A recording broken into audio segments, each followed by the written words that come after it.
প্রথমে আপনাদেরকে আমি আজকে আমাদের যে ঘরে যে ডিম পাড়া মুরগি আছে আপনাদেরকে আমি সেটা দেখাই আজকে একটু ধারণা দেব। মুরগি মারা যায়, পেটে পানি জমে, খাবার হজম হয় না। এই যে বিস্তারিত যে সমস্যাটা, এই সমস্যাটার প্রধান কারণ কোনটা? এটা আজকে আপনাদেরকে আমি প্র্যাকটিক্যালি একেবারে হাতে ধরে দেখাবো। অবশ্যই আপনি মুরগিকে সুস্থ রাখার জন্য আপনাকে প্রাথমিকভাবে যে কাজগুলো করতে হবে, সেটা কিন্তু অবশ্যই আপনাকে তুষটা যেটার উপরে মুরগিগুলো থাকবে সেটাকে আপনার একেবারে ঝরঝরে একেবারে পরিষ্কার রাখতে হবে। এবং আসসালামু আলাইকুম ওয়া রাহমাতুল্লাহ। দর্শক বন্ধুরা কেমন আছেন সবাই? আমি আজকে আপনাদের সঙ্গে আমি প্র্যাকটিক্যালি কিছু বিষয়ে ধারণা দিব। আপনারা অনেকে আমার কাছে জানতে চান যে ভাই মুরগিগুলো অনেক সময় পেটে পানি জমে থাকে, পেটে খাবার হজম হয় না এবং অনেক সময় চুনা পায়খানা করে, মুরগি ঝিমায়। তো এই বিষয়গুলো নিয়ে অনেকে আমার কাছে জানতে চান। তো আজকে এই বিষয়গুলো আমি আপনাদেরকে সংক্ষিপ্ত ধারণা দেব এবং আমি হাতে কলমে একেবারে প্র্যাকটিক্যালি আপনাদেরকে দেখাবো যে আপনারা এই মুরগিগুলোকে সুস্থ রাখবেন কীভাবে। তো কিছু ওষুধের নিয়ম আপনাদেরকে বলে দেব এবং আপনারা আসলে কিভাবে ম্যানেজমেন্টের মাধ্যমে এটাকে নিয়ন্ত্রণ করতে পারবেন। এই বিষয়ে কিন্তু আজকে আপনাদেরকে আমি ধারণা দেওয়ার চেষ্টা করব। তো আপনারা স্কিপ না করে পুরো ভিডিওটি ইনশাআল্লাহ দেখলে আপনার মুরগিতে যদি এই ধরনের কোনো সমস্যা থেকে থাকে ইনশাআল্লাহ আপনি কিন্তু এখান থেকে সমাধান পেয়ে যাবেন। আর শুরুতে বলছি আপনারা ভিডিওটা একটা লাইক করে যাবেন আর শেয়ার করে আপনারা অন্যকে দেখার সুযোগ করে দেবেন। তো প্রথমে আপনাদেরকে আমি আজকে আমাদের যে ঘরে যে ডিম পাড়া মুরগি আছে আপনাদেরকে আমি সেটা দেখাই আজকে একটু ধারণা দেব যে আপনারা আসলে মুরগিকে যে বলেন যে অসুস্থ হয়, মুরগি মারা যায়, পেটে পানি জমে, খাবার হজম হয় না। এই যে বিস্তারিত যে সমস্যাটা, এই সমস্যাটার প্রধান কারণ কোনটা? এটা আজকে আপনাদেরকে আমি প্র্যাকটিক্যালি একেবারে হাতে ধরে দেখাবো। তো আসেন আমার সঙ্গে আমি দেখাই। আমাদের যে ডিম পাড়া মুরগির ঘর আছে আপনাদেরকে আমি সেটা দেখাবো।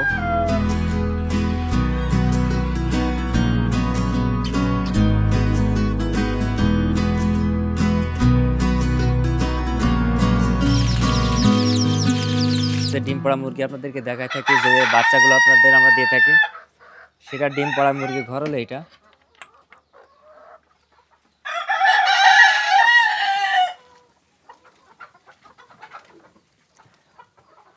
তো আপনারা লক্ষ্য করলে দেখতেছেন যে এখানে যে আমাদের মুরগিগুলো আছে। তো দর্শক এই যে আপনাদেরকে আমি দেখাই, আপনাদেরকে আমি যেটা বলি আমার কিন্তু কাজগুলো ঠিক একই রকম হয়ে থাকে। আমি কাজে যেটা করি না সেটা কিন্তু আপনাদের কখনো বলিও না।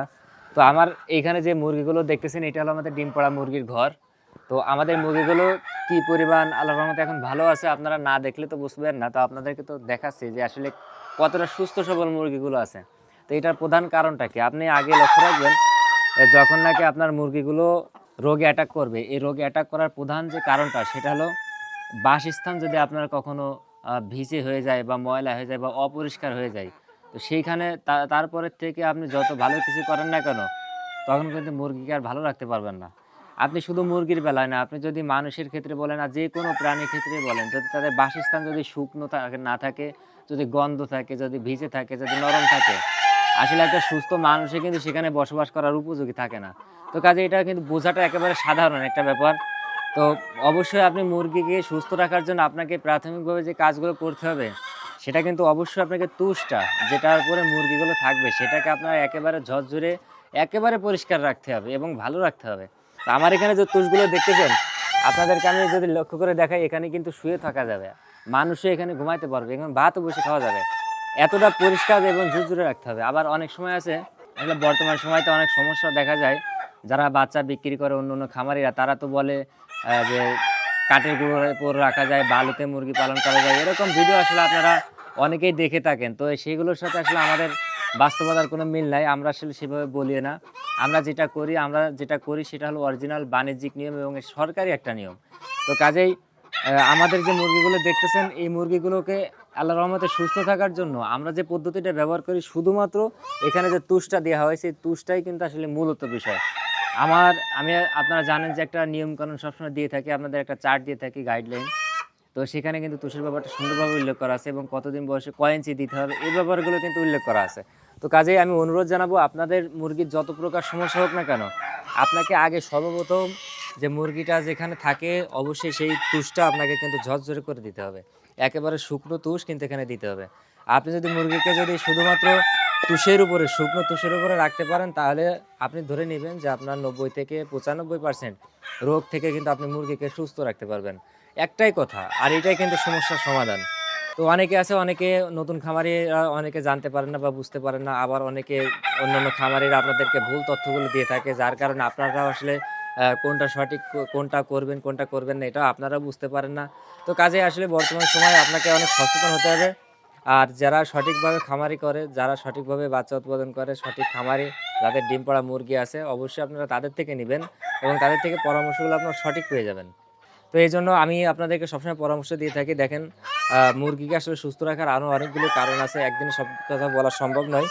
তো এর মধ্য দিয়ে আজকে আপনাদেরকে যে বিষয়টি দেখালাম অবশ্যই আপনাদের ডিম পাড়া মুরগি যদি ঘরে থেকে থাকে অবশ্যই আপনারা তুষকে আগে একেবারে ঝরঝরে রাখবেন এবং তুষটাই দিবেন। কোনো বালি বা কাঠের ভুসি বা কাঠের গোড়া বা কুড়া এই জাতীয় কোনো কিছু ব্যবহার করবেন না।